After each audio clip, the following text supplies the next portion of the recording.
I didn't cry when my brother texted me. I just set my phone face down on the kitchen counter, poured myself a glass of water, and stood there looking out the window at the marina for a long time. The boats were rocking. The water was gray. It was the Tuesday before Thanksgiving. The text said, "We're keeping it small this year. Just immediate family." You understand? I understood perfectly. I should back up. My name is Ivy. I'm 31 years old. I live alone in a 2-bedroom condo in Sarasota, Florida, and I own a small UX consulting firm that I built from scratch after I got my master's degree at 24. I drive a used Honda. I buy generic cereal. I keep a succulent on my windowsill that I've somehow managed not to kill for 3 years, which feels like my greatest achievement some days. My brother's name is Spencer. He's 38. He married a woman named Tiffany 6 years ago, and somewhere in those 6 years, the family I grew up in quietly rearranged itself around whatever Tiffany wanted. I didn't notice it happening at first. It was gradual, the way water damage is gradual. You don't see it until the wall is already soft. Our parents are Doug and Linda. They live in a 4-bedroom house in Clearwater that Spencer and Tiffany visit every major holiday. That house was, for most of my life, the center of everything. Christmas morning in the living room with the same ornaments we'd had since I was 7. Thanksgiving with the card table set up next to the dining table because there were always too many people. My grandmother's green bean casserole. My uncle telling the same 3 stories every year and everyone laughing anyway. That version of the holidays ended around 4 years ago. It ended so slowly that I kept thinking it was a phase. The first year, Tiffany decided they needed to create their own traditions and took Spencer to her parents' place in Connecticut for Christmas. I understood. She had family too. My parents were hurt but said nothing. The second year, Spencer came home for Christmas but spent most of it on his phone, while Tiffany made quiet comments about how chaotic our family celebrations were. She wasn't wrong. We were loud. We talked over each other. My uncle burned the rolls, the dog knocked over the garbage. But we were loud in the way that felt like love to me. It apparently felt like something else to her. By the 3rd year, the dynamic had fully shifted. My parents started cleaning the house more carefully before Spencer's visits. My mom stopped making certain dishes because Tiffany didn't eat gluten. My dad stopped telling his stories at the table because Spencer had once, mildly, said they were a little much. I watched my parents make themselves smaller in their own home, and I thought, I'm not going to do that. Which meant that, slowly, I became the problem. I talked too much. I asked too many questions. I pushed back too much, which mostly meant I disagreed with Spencer about things the way siblings do, the way we always had, and it no longer landed the same way. Tiffany had decided she didn't like me. Spencer had decided that keeping peace with Tiffany was more important than anything else. My parents had decided that keeping Spencer coming home at all was more important than everything. So I got smaller and smaller in the equation until, 4 years ago at Christmas, I sat at a table in my parents' house and felt like a guest who hadn't quite been invited. I still came. Every year I still came. I drove 2 hours each way. I brought wine and flowers. I helped my mom cook and stayed late to do the dishes. I sent Spencer and Tiffany a generous gift card every Christmas and birthday, even after Tiffany stopped acknowledging the gifts at all. I did all of it because they were my family, and I thought, this is what you do. You show up. You try. This past spring, Spencer called me out of nowhere asking for money. He and Tiffany had overextended themselves. They'd bought a house that was slightly too much, taken a vacation that was significantly too much, and now a tax bill had come in that was, apparently, a devastating surprise, though I'm not sure how taxes manage to surprise people who are in their late 30s. He needed $8,000. He said he'd pay me back within 6 months. I said yes. Not because I didn't hesitate. I hesitated. But because he was my brother and I had it. And I thought this was the kind of thing family did for each other. He never paid me back. He never brought it up again. When I mentioned it gently, about 4 months later, he said he'd thought they were square, and then changed the subject so smoothly I almost let him. I did not let him. I said clearly that we were not square, that he owed me $8,000. He got quiet in that particular way. He gets quiet when he's about to make me feel unreasonable, and then he said that he'd been under a lot of stress and he didn't appreciate me keeping score. I hung up. After that, I didn't hear from him for 2 months. When my mom called to see if I was coming for Thanksgiving, I said yes. I thought maybe the silence had been enough. I thought maybe we were going to reset. Then came the Tuesday before Thanksgiving. The text. We're keeping it small this year. Just immediate family. You understand. I read it 3 times. I thought about what it meant that he considered me not immediate family. I thought about the $8,000. I thought about 4 years of making myself smaller and still ending up cut out anyway. I thought about my mom, who I knew had not sent that text, who I knew was going to be mortified when she found out, who was going to call me and say Spencer didn't mean it like that. I set the phone face down. I poured the water. I looked at the marina. Then I started making plans. Here's something Spencer doesn't know about me. I sold a software patent 2 years ago. I'd spent 3 years developing an accessibility tool for enterprise UX platforms, filed the patent on my own, and sold it to a mid-sized tech company for an amount of money that changed my life. I didn't talk about it. I didn't post about it. I paid off my student loans, bought my condo outright, invested the rest, and went back to running my consulting firm like nothing had changed. My parents knew in general terms. Spencer knew nothing. About 8 months before the text, I'd also done something I'd always wanted to do. I'd been watching a particular vacation rental property on Anna Maria Island for 2 years. It was a restored Gulfront house. 5 bedrooms, private pool, direct beach access, the kind of place I used to stare at from the water as a kid and think, people actually stay there. It came on the market through an estate sale at a price I could manage, and I bought it. I use it sometimes. Mostly I rent it out. It does very well. The property sits on a quiet stretch of the island, painted a pale blue-gray, with a wraparound porch and a dock that goes out over the water. The pool is heated. There's an outdoor kitchen. At sunset, the sky over the Gulf goes pink and orange and the kind of deep gold that looks fake in photographs but isn't. Spencer had no idea it existed. I'd spent years being the sister who needed to be kept small. The one who was a lot. The one whose presence required Tiffany's tolerance.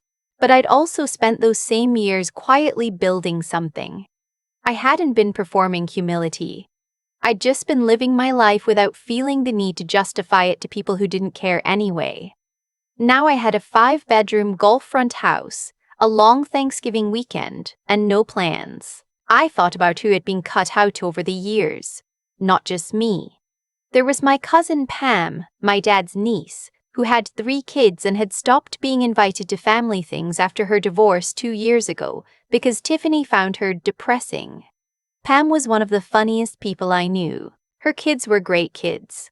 She'd cried to me on the phone after her first divorced Christmas alone with them.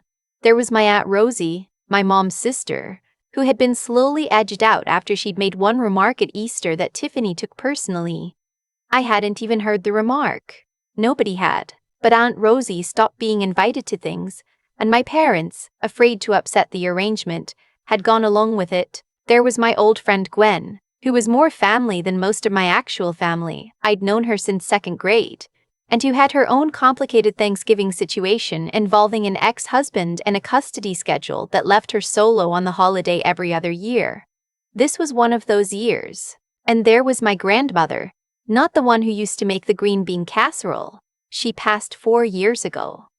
My dad's mother, Grandma June, who was 78 and had moved into an independent living community in Bradenton after my grandfather died. She was sharp and funny, and she could beat almost anyone at cards. She had been told, last Thanksgiving, that the gathering was too chaotic for her to be comfortable, a suggestion that had come from Spencer and been relayed by my mother, who had been horrified to say it but had said it anyway. Grandma June had spent last Thanksgiving alone.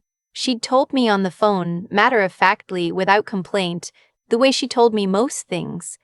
I had driven over and eaten cafeteria turkey with her at her complex, and we had played gin rummy until 9. It was one of the better Thanksgivings I'd had in years. When I got Spencer's text, she was the first person I thought of.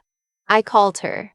I said, "Grandma June, I have a house on Anna Maria Island. Do you want to spend Thanksgiving there with me and a few other people?" She said, "Ivy, I've been waiting for you to do something like this for 3 years." I called Pam. I called Aunt Rosie. I called Gwen. Then I called 2 families from my dad's side who I knew had been quietly shuffled out of the holiday rotation over the past few years, the Hendersons and the Kowalskis, both of whom I'd grown up going to barbecues with. Both of whom had been missing from family events so gradually that I think my parents hadn't even fully registered it happening. I had 5 bedrooms. The island house could comfortably seat 14 for dinner. I had a chef friend who owed me a favor and was free on Thanksgiving. I started making a grocery list. I made a reservation for the chef. I ordered a custom tablecloth in deep burgundy and copper and had it overnighted. I did not post anything. Not yet. Thanksgiving morning on Anna Maria Island was 67 degrees and cloudless. I woke up at 6, made coffee, and stood on the porch watching the Gulf go from gray to pale gold as the sun came up. Grandma June was already awake. She's always been an early riser, and she came out with her own mug and stood next to me without saying anything for a few minutes. "Your grandfather would have loved this," she said. "I know," I said. The others arrived in waves through the morning. Pam came with her 3 kids, who immediately ran for the pool. Aunt Rosie brought her famous cranberry relish and a bottle of wine she'd been saving for something worth it. Gwen drove up from Sarasota with a homemade pie and a look on her face when she saw the house that made me laugh. The Hendersons came with their teenagers. The Kowalski twins came with their parents. My chef friend, whose name was Marco and who I had met through a mutual friend at a food festival 2 years ago, arrived at 10 and took over the kitchen with a quiet efficiency that made the whole house smell extraordinary by noon. He had planned a full spread: roasted turkey with herb butter, sweet potato soufflé, homemade Parker house rolls, a mushroom stuffing that was, without question, the best stuffing I have ever eaten, and a pecan pie that Grandma June declared superior to every pie she had encountered in 78 years of living. We ate outside on the porch, 2 tables pushed together, the Gulf visible through the palm fronds, the air warm enough that nobody needed a jacket. Grandma June sat at the head of the table. Pam's kids argued about who got to sit next to her. Everyone talked over each other in the way that I had grown up thinking was just how families worked, and it turned out I'd been right.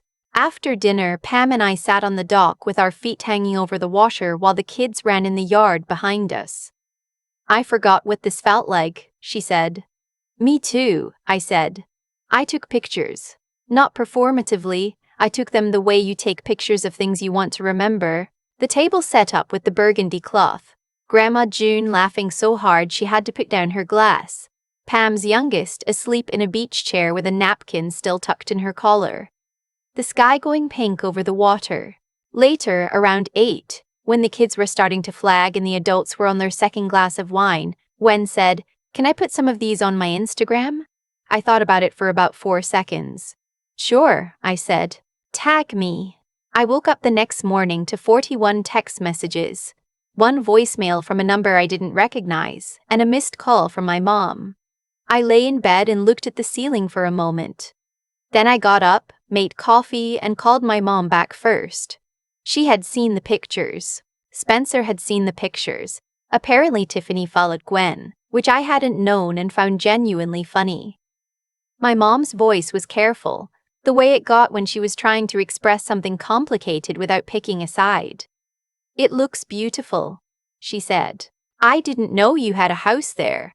"I bought it a while back," I said. "Ivy." She paused. "Spencer is upset, I know. He called me last night. He said you did this on purpose." "I had Thanksgiving in my own house," I said. "I invited people who didn't have plans." Grandma June had a wonderful time. Another pause. "Your grandmother was there?" She sat at the head of the table. My mom went quiet for a moment that stretched long enough that I could hear her breathing. "He sent you that text without talking to me first," she finally said. "I want you to know that." "I know, Mom." I'm not. She stopped. Started again. I'm glad your grandmother had a good Thanksgiving. Me too, I said. We stayed on the phone another few minutes without saying much. When we hung up, I poured a second cup of coffee and sat with the 41 texts for a while before I opened them. Spencer. Really mature, Ivy. Spencer, you know exactly what you were doing.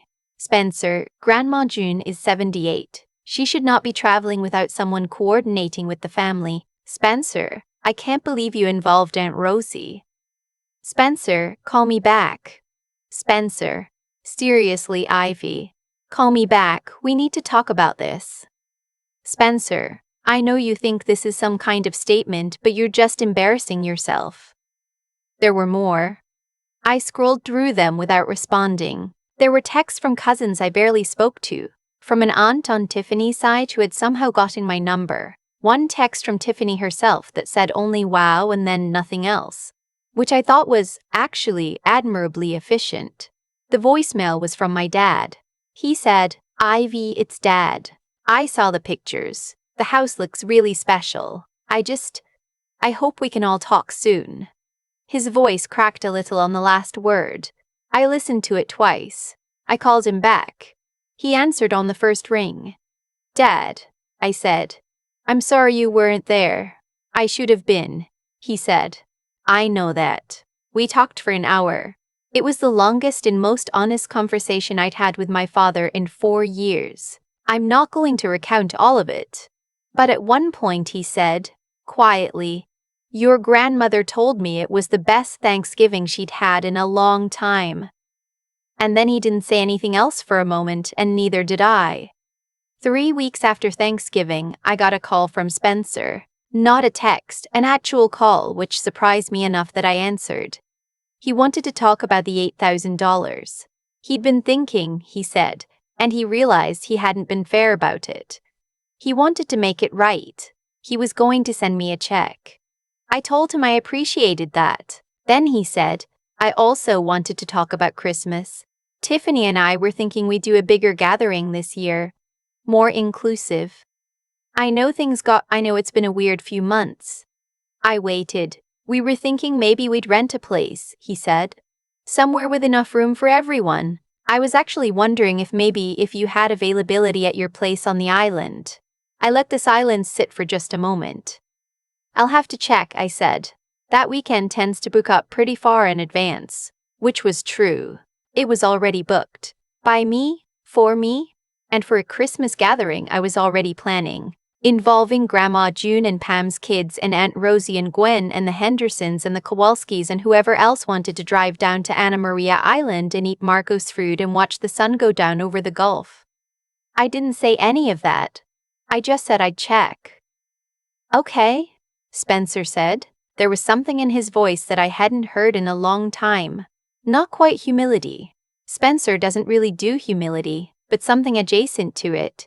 Disorientation, maybe. The particular unsettled quality of someone who has realized that the person they've been underestimating had simply stopped waiting for their permission.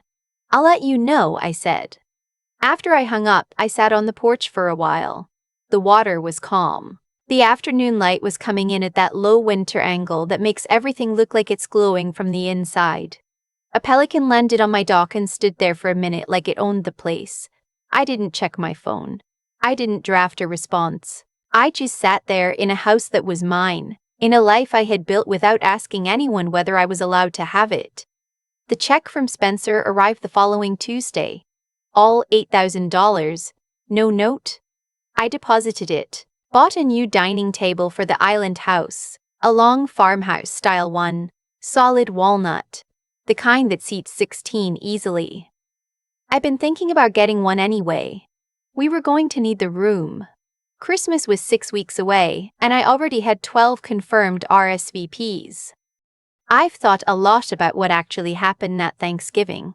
Not the logistics of it, the house, the food, the photos, but what was underneath all of it, the thing that had been building for years before Spencer ever sent that text. Here's what I've come to understand. The way people treat you is almost never really about you. Spencer didn't cut me out because I was difficult or too much, or any of the other things that had been implied over the years.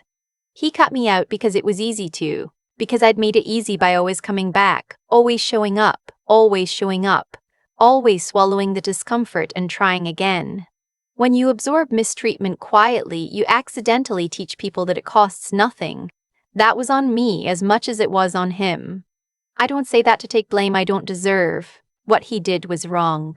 But I spent 4 years confused about why it kept happening, and the honest answer is that I kept accepting terms that didn't work for me and then hoping, somehow, that the terms would change on their own.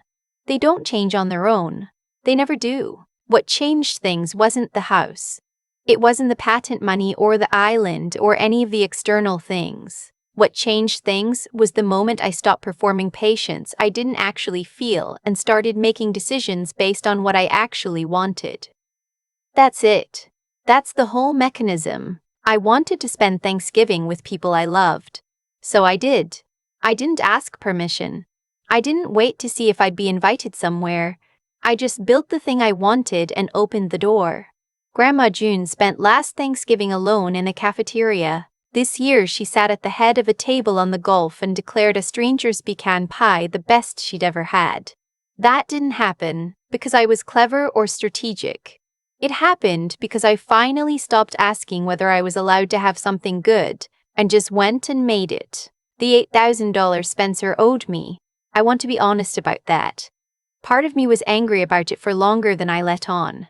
Not because of the money itself, but because of what it meant, that I was the kind of person he thought he could take from and face no real consequence. The check arriving was satisfying not because I needed it, but because it meant the math had finally caught up. You cannot keep subtracting from someone indefinitely. Eventually, the account closes or the balance gets corrected, one way or the other. What I want people to take from this, if they take anything, is not that you should wait until you have an island house to stand up for yourself. That's not the point. The point is that the moment you stop making yourself small to fit inside someone else's idea of who you're allowed to be, things start to shift. Not always dramatically. Not always with 41 texts and a check in the mail. Sometimes it's just quiet. But it shifts. Pam told me later that her youngest had asked on the drive home if we could do it again next year. She said she didn't know what to tell him. I told her to tell him yes. The walnut table seats 16. I have 12 confirmed for Christmas and I'm still counting.